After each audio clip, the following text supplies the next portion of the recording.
ಕೊನೆಗೂ ಕೇಂದ್ರ ಸರ್ಕಾರವು ಹೊಸ ಯುಪಿಎಸ್ ಅಂದ್ರೆ ಯೂನಿಫೈಡ್ ಪೆನ್ಷನ್ ಸ್ಕೀಮ್ ಅನ್ನ ಅನೌನ್ಸ್ ಮಾಡಿದೆ. ಏನಿದು ಹೊಸ ಪೆನ್ಷನ್ ಸ್ಕೀಮ್? ಇದರಿಂದ ಯಾರಿಗೆ ಲಾಭ? ಹಾಗಾದ್ರೆ ಈಗ ಚಾಲ್ತಿಯಲ್ಲಿ ಇರುವಂತಹ ನ್ಯೂ ಪೆನ್ಷನ್ ಸ್ಕೀಮ್ ಕಂಪ್ಲೀಟ್ ಆಗಿ ಬಂದ್ ಆಗತ್ತಾ? ಅದರ ಕತೆ ಏನು?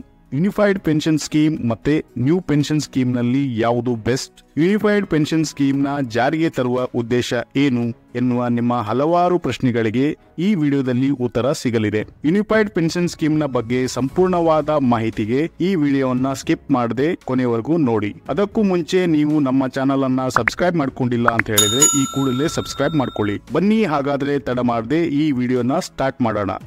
ಕಳೆದ 2 ವರ್ಷಗಳಿಂದ ಎನ್ಪಿಎಸ್ ನ ಬಗ್ಗೆ ಸಾಕಷ್ಟು ವಿರೋಧ ಬರ್ತಾ ಇತ್ತು. ಎನ್ಪಿಎಸ್ ಪೆನ್ಷನ್ ಸಿಸ್ಟಮ್ ಎಂಪ್ಲಾಯ್ಗಳಿಗೆ ಸೂಕ್ತ ಅಲ್ಲ ಅಂತ ಸಾಕಷ್ಟು ಕ್ರಿಟಿಸಿಸಂ ಬರ್ತಾ ಇತ್ತು. ಹಾಗಾಗಿ ಓಲ್ಡ್ ಪೆನ್ಷನ್ ಸ್ಕೀಮ್ ಅನ್ನ ರೀಸ್ಟೋರ್ ಮಾಡಿ ಅಂತ ಕೂಗು ದೇಶದ ಎಲ್ಲೆಡೆ ಕೇಳಿ ಬರ್ತಾ ಇತ್ತು. ಇದನ್ನೆಲ್ಲ ಪರಿಗಣನೆಗೆ ತೆಗೆದುಕೊಂಡು ಕೇಂದ್ರ ಸರ್ಕಾರವು ಹೊಸ ಯೂನಿಫೈಡ್ ಪೆನ್ಷನ್ ಸ್ಕೀಮ್ ಅನ್ನ ಜಾರಿಗೆ ತಂದಿದ್ದಾರೆ. ಹಾಗಾದ್ರೆ ಎನ್ಪಿಎಸ್ ನಲ್ಲಿ ಇದ್ದಂತಹ ನ್ಯೂನತೆಗಳು ಏನು ಅನ್ನೋದರ ಬಗ್ಗೆ ಈ ವಿಡಿಯೋದಲ್ಲಿ ತಿಳ್ಕೊಳ್ಳುವಂತ ಪ್ರಯತ್ನವನ್ನು ಮಾಡೋಣ. Union cabinet August 24, 2024 unified pension scheme ಅನ್ನ ಜಾರಿಗೆ ತಂದಿದ್ದಾರೆ. ಮೊಟ್ಟ ಮೊದಲಿಗೆ ಏನಿದು ಯುಪಿಎಸ್ ಅನ್ನೋದನ್ನ ನೋಡೋಣ. ಯೂನಿಫೈಡ್ ಪೆನ್ಷನ್ ಸ್ಕೀಮ್ ಅಂದ್ರೆ ಓಲ್ಡ್ ಪೆನ್ಷನ್ ಮತ್ತು ನ್ಯೂ ಪೆನ್ಷನ್ ಸ್ಕೀಮ್ ನ ಮಿಶ್ರಣ ಮಾಡಿರುವಂತಹ ಒಂದು ಪೆನ್ಷನ್ ಸ್ಕೀಮ್. ಇದರಲ್ಲಿ ರಿಟೈರ್ಡ್ ಆದಂತ ಎಂಪ್ಲಾಯೀಸ್ ಗಳಿಗೆ ಗ್ಯಾರಂಟಿಡ್ ಫಿಕ್ಸ್ಡ್ ಪೆನ್ಷನ್ ಅಮೌಂಟ್ ಅನ್ನ ಕೊಡುವಂತ ವ್ಯವಸ್ಥೆ ಇದೆ. ಹಾಗಾದ್ರೆ ಎಷ್ಟು ಪೆನ್ಷನ್ ಸಿಗುತ್ತೆ ಅನ್ನೋದನ್ನ ನೋಡೋಣ. ಯೂನಿಫೈಡ್ ಪೆನ್ಷನ್ ಸ್ಕೀಮ್ ನ ಮೂಲಕ ಫಿಕ್ಸ್ಡ್ ಅಶ್ಯೂರ್ಡ್ ಪೆನ್ಷನ್ ಗೆ ಅವಕಾಶ ಇದೆ. ರಿಟೈರ್ಡ್ ಆದಂತ ಎಂಪ್ಲಾಯಿಗಳಿಗೆ ರಿಟೈರ್ಡ್ ಆದ ತಿಂಗಳಿನಿಂದ ಕಳೆದ 12 ತಿಂಗಳಲ್ಲಿ ಎಂಪ್ಲಾಯಿಗೆ ಏನು ಬೇಸಿಕ್ ಸ್ಯಾಲರಿ ಸಿಕ್ಕಿರುತ್ತೋ ಅದರ ಎವರೇಜ್ ಅಮೌಂಟ್ ನ 50% ಅಮೌಂಟ್ ಅಶ್ಯೂರ್ಡ್ ಪೆನ್ಷನ್ ಆಗಿ ಆ ಎಂಪ್ಲಾಯಿಗಳಿಗೆ ಸಿಗುತ್ತೆ. ಫಾರ್ ಎಕ್ಸಾಂಪಲ್, ಒಬ್ಬ ಎಂಪ್ಲಾಯಿ ಜನವರಿ ತಿಂಗಳಲ್ಲಿ ರಿಟೈರ್ಡ್ ಆಗಿದ್ದಾರೆ ಅಂತ ಅನ್ಕೊಳ್ಳೋಣ. ಆ ರಿಟೈರ್ಡ್ ಮಂತ್ ನ ಹಿಂದಿನ 12 ತಿಂಗಳು ಅಂದ್ರೆ ಡಿಸೆಂಬರ್ ನಿಂದ ಹಿಂದಿನ ಜನವರಿ ವರೆಗೆ ಅವರ ಸ್ಯಾಲರಿ ಏನಿರುತ್ತೋ ಆ ಸ್ಯಾಲರಿಯ ಬೇಸಿಕ್ ಪೇ ಏನಿರುತ್ತೆ ಅದರ ಎವರೇಜ್ ತಗೊಳ್ತಾರೆ. ಆ ಎವರೇಜ್ ನ 50% ಅಮೌಂಟ್ ಅನ್ನ ಪೆನ್ಷನ್ ರೂಪದಲ್ಲಿ ಅವರಿಗೆ ಕೊಡಲಾಗುತ್ತೆ. ಇಲ್ಲಿ ಗಮನಿಸಬೇಕಾದಂತಹ ಮುಖ್ಯ ವಿಷಯ ಏನಪ್ಪಾ ಅಂತ ಹೇಳಿದ್ರೆ, ಇಲ್ಲಿ ಗ್ರಾಸ್ ಅಥವಾ ನೆಟ್ ಸ್ಯಾಲರಿಯನ್ನ ಪರಿಗಣನೆಗೆ ತೆಗೆದುಕೊಳ್ಳಲ್ಲ. ಬೇಸಿಕ್ ಸ್ಯಾಲರಿಯನ್ನ ಮಾತ್ರ ಕ್ಯಾಲ್ಕುಲೇಷನ್ ಗೆ ಪರಿಗಣನೆಗೆ ತೆಗೆದುಕೊಳ್ಳುತ್ತಾರೆ. ಫಾರ್ ಎಕ್ಸಾಂಪಲ್, ರಿಟೈರ್ಡ್ ಆಗುವಂತ ಎಂಪ್ಲಾಯಿ ಗ್ರಾಸ್ ಸ್ಯಾಲರಿ 1,50,000 ಇದೆ ಅಂತ ಅನ್ಕೊಳ್ಳೋಣ. ಅದರಲ್ಲಿ ಬೇಸಿಕ್ ಪೇ 1 ಲಕ್ಷ ಇದೆ ಅಂತ ಅನ್ಕೊಳ್ಳಿ.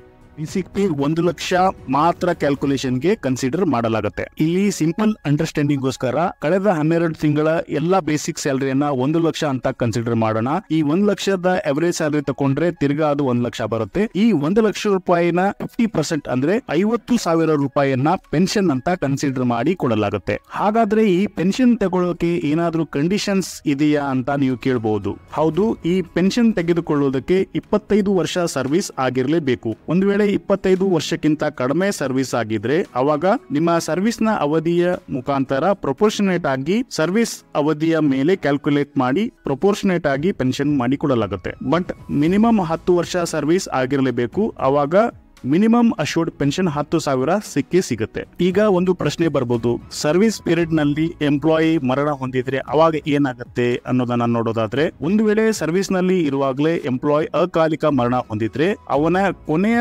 ಸ್ಯಾಲರಿಯ ಬೇಸಿಕ್ ಪೇ ಏನಿರುತ್ತೆ ಆ ಬೇಸಿಕ್ ಪೇ ನ 60% ಅಷ್ಟು ಹಣವನ್ನ ಕುಟುಂಬದ ಸದಸ್ಯರಿಗೆ ಫ್ಯಾಮಿಲಿ ಪೆನ್ಷನ್ ಮೂಲಕ ಈ ಸ್ಕೀಮ್ ನಲ್ಲಿ ಕೊಡಲಾಗುತ್ತೆ. ಯುಪಿಎಸ್ ಸ್ಕೀಮ್ ನಲ್ಲಿ ಲಂಸಮ್ ಅಮೌಂಟ್ ನ ಬೆನಿಫಿಟ್. ಯುಪಿಎಸ್ ಸ್ಕೀಮ್ ನಲ್ಲಿ ಸಂಪೂರ್ಣ ಅವಧಿ ಸೇವೆ ಸಲ್ಲಿಸಿದ್ರೆ ನಿವೃತ್ತಿ ನಂತರ ಗ್ರಾಚ್ಯುಟಿ ಜೊತೆಗೆ ಅಡಿಷನಲ್ ಆಗಿ ಒಂದು ನಿರ್ದಿಷ್ಟ ಲಂಸಮ್ ಹಣವನ್ನು ಕೂಡ ಕೊಡಲಾಗುತ್ತೆ. ಅದು ಹೇಗೆ ಕ್ಯಾಲ್ಕುಲೇಟ್ ಆಗುತ್ತೆ ಅಂತ ಹೇಳಿದ್ರೆ, ನಿಮ್ಮ ಸರ್ವಿಸ್ ನ ಪ್ರತಿ 6 ತಿಂಗಳಿಗೊಮ್ಮೆ ಅನ್ವಯ ಆಗುವಂತೆ ನಿಮ್ಮ ಬೇಸಿಕ್ ಸ್ಯಾಲರಿ ಪ್ಲಸ್ ಡಿಎ ನ 10% ಅಮೌಂಟ್ ಅನ್ನ ರಿಟೈರ್ಡ್ ಆದಾಗ ಕೊಡಲಾಗುತ್ತೆ. ಫಾರ್ ಎಕ್ಸಾಂಪಲ್, ಒಬ್ಬ ವ್ಯಕ್ತಿ 25 ವರ್ಷ ಸರ್ವಿಸ್ ಮಾಡಿದಾನೆ ಅಂತ ಅನ್ಕೊಳ್ಳಿ. ಸೊ ಪ್ರತಿ 6 ತಿಂಗಳಿಗೆ ಅನ್ವಯ ಆಗುವಂತೆ ಕ್ಯಾಲ್ಕುಲೇಟ್ ಮಾಡಿದ್ರೆ ಅವಾಗ 50 ಟರ್ಮ್ ಬರುತ್ತೆ. ಸೊ ಈಗ ಒಬ್ಬ ಎಂಪ್ಲಾಯ್ ಬೇಸಿಕ್ ಸ್ಯಾಲರಿ 1 ಲಕ್ಷ ಇದೆ ಅನ್ಕೊಳ್ಳಿ. ಸೊ ಡಿಎ 20,000 ಇದೆ ಅಂತ ಅನ್ಕೊಳ್ಳಿ. ಸೊ 1 ಲಕ್ಷ ಪ್ಲಸ್ 20,000 ಇದರ 10% ಅಂದ್ರೆ 12,000 ಬರುತ್ತೆ. ಸೊ 12,000 ಇಂಟು ಟರ್ಮ್ ಅಂದ್ರೆ 50. 12,000 ಇಂಟು 50 ಮಾಡಿ ಟೋಟಲ್ ಆಗಿ 6 ಲಕ್ಷ ಲಂಸಮ್ ಅನ್ನ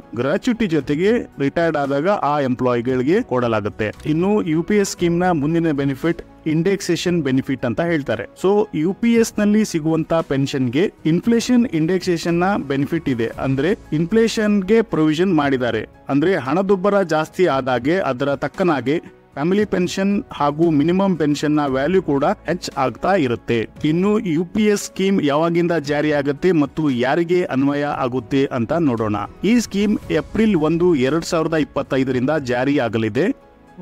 ಮಾರ್ಚ್ 2025 ಯಾರು ರಿಟೈರ್ಡ್ ಆಗ್ತಾ ಇದ್ದಾರೋ ಅವರಿಗೂ ಸಹ ಇದರ ಬೆನಿಫಿಟ್ ಅಪ್ಲೈ ಆಗುತ್ತೆ. ಅದಲ್ಲದೆ 2004 ನಂತರ ಯಾರು NPS ಸ್ಕೀಮ್ ನಲ್ಲಿ ರಿಟೈರ್ಡ್ ಆಗಿದ್ದಾರೋ ಅವರಿಗೂ ಸಹ ಈ ಸ್ಕೀಮ್ ನಲ್ಲಿ ವರ್ಗಾವಣೆ ಮಾಡ್ಕೊಳ್ಳಕ್ಕೆ ಅವಕಾಶ ಕಲ್ಪಿಸಲಾಗಿದೆ. ಅದರಲ್ಲಿ ಅವರಿಗೆ ಏನಾದ್ರೂ ಅರಿಯರ್ಸ್ ಅಪ್ಲೈ ಆಗುವುದಾದ್ರೆ ಆ ಅರಿಯರ್ಸ್ ಅನ್ನು ಸಹ ಗವರ್ಮೆಂಟ್ ಪಾವತಿ ಮಾಡುತ್ತೆ. ಇನ್ನು ಈ ಸ್ಕೀಮ್ ಯಾರಿಗೆ ಅನ್ವಯ? ಸೊ ಯೂನಿಫೈಡ್ ಪೆನ್ಷನ್ ಸ್ಕೀಮ್ ಎಲ್ಲಾ ಕೇಂದ್ರ ಸರ್ಕಾರಿ ಎಂಪ್ಲಾಯ್ಗಳಿಗೆ ಅನ್ವಯ ಆಗುತ್ತೆ. ಇಲ್ಲಿ ಮುಖ್ಯವಾಗಿ ಗಮನಿಸಬೇಕಾದಂತಹ ವಿಷಯ ಏನಪ್ಪಾ ಅಂತ ಹೇಳಿದ್ರೆ, ಯೂನಿಫೈಡ್ ಪೆನ್ಷನ್ ಸ್ಕೀಮ್ ರಾಜ್ಯ ಸರ್ಕಾರದ ಎಂಪ್ಲಾಯಿ ಮತ್ತೆ ಪ್ರೈವೇಟ್ ಎಂಪ್ಲಾಯಿಗಳಿಗೆ ಅನ್ವಯ ಆಗಲ್ಲ. ಆದ್ರೆ NPS ಸ್ಕೀಮ್ ಅನ್ನ ಪ್ರೈವೇಟ್ ಹಾಗೂ ಗವರ್ಮೆಂಟ್ ಎಂಪ್ಲಾಯಿಗಳು ಯಾರಾದ್ರೂ ಸಹ ಇನ್ವೆಸ್ಟ್ ಮಾಡುವ ಅವಕಾಶ ಕಲ್ಪಿಸಲಾಗಿದೆ. ಹಾಗಾದ್ರೆ ಯೂನಿಫೈಡ್ ಪೆನ್ಷನ್ ಸ್ಕೀಮ್ ಕೇಂದ್ರ ಸರ್ಕಾರದ ಎಂಪ್ಲಾಯಿಗಳಿಗೆ ಕಂಪಲ್ಸರಿನಾ ಅಂತ ನಿಮ್ಮ ಪ್ರಶ್ನೆ ಇದ್ರೆ, ಇಲ್ಲ, ಎಂಪ್ಲಾಯಿಗಳಿಗೆ ಆಪ್ಷನ್ ಕೊಡಲಾಗುತ್ತೆ. ಅಂದ್ರೆ ಅವರು NPS ಬೇಕಾದ್ರೆ NPS ಅನ್ನ ಆಪ್ಟ್ ಮಾಡಬಹುದು, ಇಲ್ಲ ಅಂತ ಹೇಳಿದ್ರೆ UPS ಗೆ ಚೇಂಜ್ ಮಾಡಿಕೊಳ್ಳುವಂತ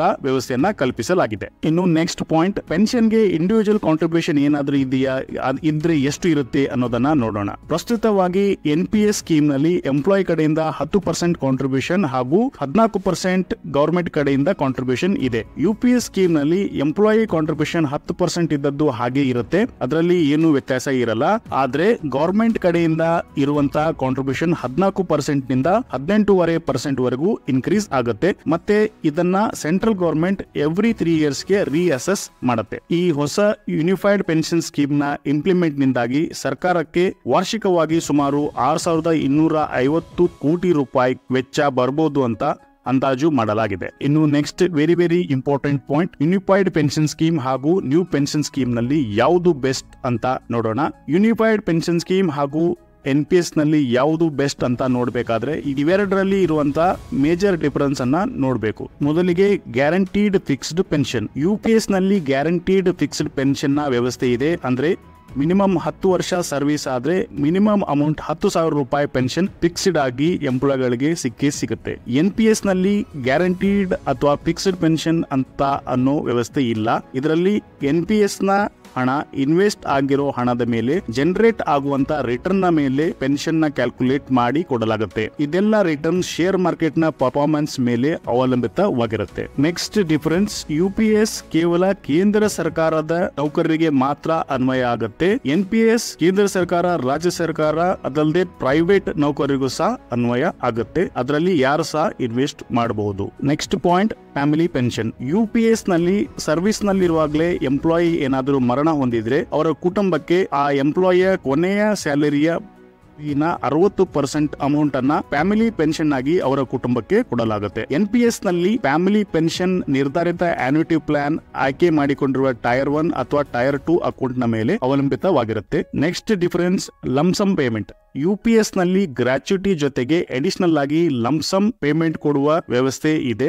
NPS ನಲ್ಲಿ ಎಂಪ್ಲಾಯಿಗೆ ಲಂಸಮ್ ರೂಪದಲ್ಲಿ ಮ್ಯಾಕ್ಸಿಮಮ್ ಆಗಿ ಟೋಟಲ್ ಜಮಾವಣೆ ಆದಂತ ಹಣದಲ್ಲಿ 60% ವರೆಗೂ ಮಾತ್ರ ತೆಗಿಲಿಕ್ಕೆ ಅವಕಾಶ ಇರುತ್ತೆ. ಹಾಗೆ ಉಳಿದ 40% ಅಮೌಂಟ್ ಅನ್ನ ಪ್ರತಿ ತಿಂಗಳು ಪೆನ್ಷನ್ ನ ಮೂಲಕ ಅವರಿಗೆ ಕೊಡ್ತಾ ಹೋಗುತ್ತಾರೆ. NPS ಹಾಗೂ UPS ಅನ್ನ ಕಂಪೇರ್ ಮಾಡಿ ನೋಡಿದಾಗ unified pension scheme old pension scheme ನಷ್ಟು ಬೆನಿಫಿಟ್ ಕೊಡದೇ ಇದ್ರೂ ಸಹ ನ್ಯೂ ಪೆನ್ಷನ್ ಸ್ಕೀಮ್ ಗಿಂತ ಉತ್ತಮ ಅಂತ ಹೇಳ್ಬಹುದು. ಓಲ್ಡ್ ಪೆನ್ಷನ್ ಸಿಸ್ಟಮ್ ಭಾರತದಲ್ಲಿ ಇನ್ನೂ ಕೆಲವು ರಾಜ್ಯಗಳಲ್ಲಿ ಜಾರಿಯಲ್ಲಿದೆ. ಓಲ್ಡ್ ಪೆನ್ಷನ್ ಸಿಸ್ಟಮ್ ಎಲ್ಲದಕ್ಕಿಂತ ಬೆಸ್ಟ್ ಅಂತ ಹೇಳ್ಬಹುದು. ನಿಮ್ಗೆ ಓಲ್ಡ್ ಪೆನ್ಷನ್ ಸಿಸ್ಟಮ್ ಹಾಗೂ ಯೂನಿಫೈಡ್ ಪೆನ್ಷನ್ ಸಿಸ್ಟಮ್ ನ ಕಂಪೇರ್ ಮಾಡಿ ಒಂದು ವಿಡಿಯೋ ಬೇಕಂತ ಹೇಳಿದ್ರೆ ಕಮೆಂಟ್ ಮಾಡಬಹುದು. ಕಮೆಂಟ್ ಗಳ ಮೂಲಕ ಹೆಚ್ಚು ರಿಕ್ವೆಸ್ಟ್ ಬಂದ್ರೆ ಒಂದು ಡೆಡಿಕೇಟೆಡ್ ಆದಂತ ವಿಡಿಯೋನ ಮಾಡುವ ಪ್ರಯತ್ನವನ್ನು ಮಾಡ್ತೇವೆ. ಈ UPS ಸ್ಕೀಮ್ ಅನ್ನ ಈಗ ಯಾಕೆ ಜಾರಿಗೆ ತಂದಿದ್ದಾರೆ ಅಂತ ನೋಡೋದಾದ್ರೆ, ಓಲ್ಡ್ ಪೆನ್ಷನ್ ಸ್ಕೀಮ್ ಈಗಾಗಲೇ ಕೆಲವು ರಾಜ್ಯಗಳಲ್ಲಿ ಜಾರಿಯಲ್ಲಿದೆ. ಈಗ ಮುಂಬರುವ ಕೆಲವು ರಾಜ್ಯಗಳ ಎಲೆಕ್ಷನ್ ನ ದೃಷ್ಟಿಯಿಂದ ಕೇಂದ್ರ ಸರ್ಕಾರ ಪೆನ್ಷನ್ ಪೆನ್ಷನ್ನ ವಿಷಯದಲ್ಲಿ ಯಾವುದೇ ರಿಸ್ಕ್ ತೆಗೆದುಕೊಳ್ಳುವುದು ಬೇಡ ಅಂತ ತಜ್ಞರು ಅಭಿಪ್ರಾಯ ಪಟ್ಟಿದ್ದಾರೆ. ಇದಾಗಿತ್ತು ಯೂನಿಫೈಡ್ ಪೆನ್ಷನ್ ಸ್ಕೀಮ್ ನ ಮಾಹಿತಿ. ಈ ವಿಡಿಯೋ ನಿಮ್ಗೆ ಯೂಸ್ಫುಲ್ ಹಾಗೂ ನಾಲೆಜಬಲ್ ಅಂತ ಅನ್ಸಿದ್ರೆ ಈ ವಿಡಿಯೋನ ನೀವು ನಿಮ್ಮ ಫ್ಯಾಮಿಲಿ ಹಾಗೂ ಫ್ರೆಂಡ್ಸ್ ಗಳಿಗೆ ಶೇರ್ ಮಾಡಿ. ಈ ಸ್ಕೀಮ್ಗೆ ಸಂಬಂಧಪಟ್ಟಂತ ಏನಾದರೂ ಪ್ರಶ್ನೆಗಳಿದ್ರೆ ನೀವು ಕಮೆಂಟ್ ಮೂಲಕ ಕೇಳಬಹುದು. ಅದೇ ರೀತಿ ನೀವು ನಮ್ಮ ಚಾನಲ್ಗೆ ಮೊಟ್ಟ ಮೊದಲ ಬಾರಿಗೆ ಬಂದಿದ್ರೆ ಅಥವಾ ನೀವು ಇನ್ನೂ ನಮ್ಮ ಚಾನಲ್ ಅನ್ನ ಸಬ್ಸ್ಕ್ರೈಬ್ ಮಾಡ್ಕೊಂಡಿಲ್ಲ ಅಂತ ಹೇಳಿದ್ರೆ ಈ ಕೂಡಲೇ ಸಬ್ಸ್ಕ್ರೈಬ್ ಮಾಡ್ಕೊಳ್ಳಿ ಅಂತ ಹೇಳ್ತಾ ಮುಂದಿನ ವಿಡಿಯೋದಲ್ಲಿ ಸಿಗ್ತೇನೆ. ನಮಸ್ಕಾರ.